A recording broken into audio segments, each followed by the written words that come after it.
یہ فیضان نظر تھا یا کہ مکتب کی کرامت تھی، سکھائے کس نے اسماعیل کو آداب فرزندی۔ ماں اگر جنت ہے تو باپ جنت کا دروازہ ہے، ماں اگر جنم دیتی ہے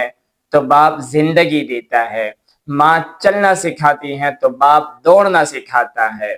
ماں کھڑا ہونا سکھاتی ہے تو باپ کھڑا رہنا سکھاتا ہے،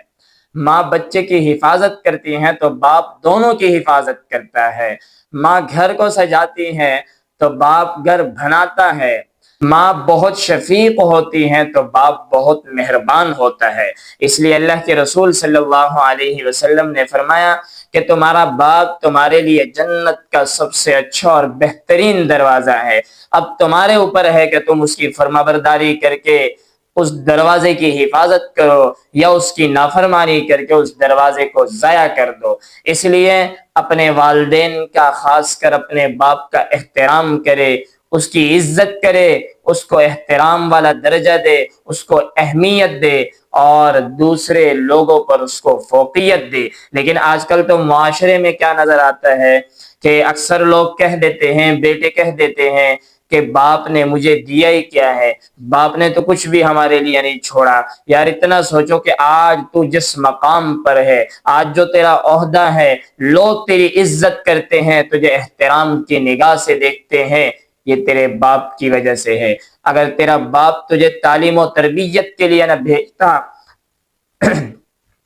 تیری پرورش نہ کرتا، تیری اچھی تربیت نہ کرتا، آج تو اس مقام پر نہ ہوتا، تجھے کہیں کسی کام میں لگا دیتا اور چند پیسے اس کو آتے تو آج تو کس مقام پہ ہوتا۔ لیکن نہیں، اس نے خود ساری سختیاں جھیلی، ساری تکلیفیں برداشت کی، سارے مصائب کا سامنا کیا اور تجھے پڑھایا لکھایا کہ تو کسی مقام اور مرتبے پہ پہنچے۔ اس سے بڑھ کر اور کیا تیرے لیے جو ہے وراثت ہو سکتی ہے، اس سے بڑھ کر کیا چیزیں تیرے لیے ہو سکتی ہیں۔ اور اکثر بچیاں، اکثر لڑکیاں وہ بھی بڑی بے باک ہو جاتی ہیں اور اپنے شوہر کو کہہ دیتی ہے کہ تمہارے باپ نے دیا ہی کیا ہے۔ اس سے پوچھو کہ جس عالی شان گھر میں تو رہ رہی ہے، جس مزے کے ساتھ تو رہ رہی ہے، جو عالی شان گاڑی ہے تیرے پاس اور تیرے شوہر کا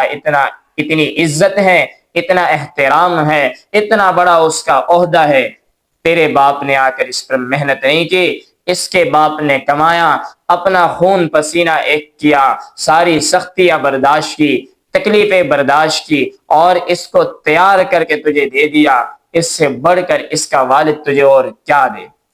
اس کو تیرے لیے بہترین شوہر بنایا تو اس کے باپ نے بنایا، تمہارے والد نے، تمہارے باپ نے آ کر اس پر محنت نہیں کی۔ اس لیے بہت بڑی دولت ہے یہ تمہارے پاس، اپنے والدین کا احترام کرے، اپنے والدین کو عزت کی نگاہ سے دیکھے۔ اور فرمایا کہ سخط الربی فی سخط الوالد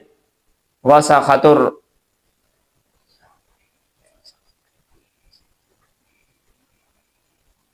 رضا الربی فی رضا الوالد،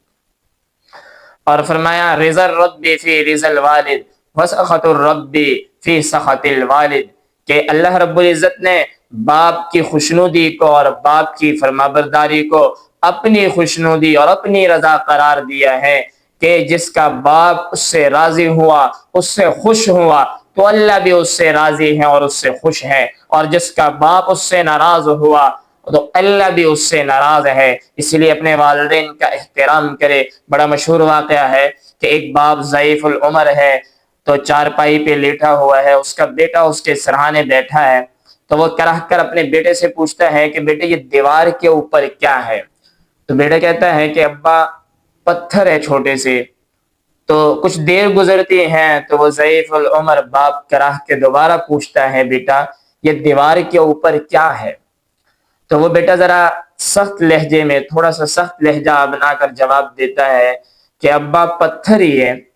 کچھ دیر گزرتی ہے تو وہ ضعیف العمر باپ دوبارہ کراہ کر پوچھتا ہے کہ بیٹے دیوار پر کیا ہے؟ اب وہ ذرا سخت لہجے میں آ کر، غصے میں آ کر پوچھتا ہے کہ ابا کئی دفعہ بتا تو دیا پتھر ہی تو ہے اور کیا ہے؟ تو اس کے باپ کی آنکھوں میں آنسو آ جاتے ہیں اور کہنے لگتا ہے بیٹے جب تو بچہ تھا، تو چھوٹا تھا، اسی جگہ پر میں بیٹھا ہوا تھا اور تو نے اس چیز کے بارے میں 10 نہیں 20 مرتبہ میرے سے پوچھا،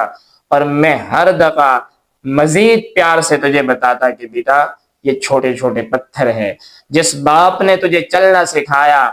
جس باپ نے تجھے بولنا سکھایا، آج تو زبان اسی پر نکال بیٹھا ہے۔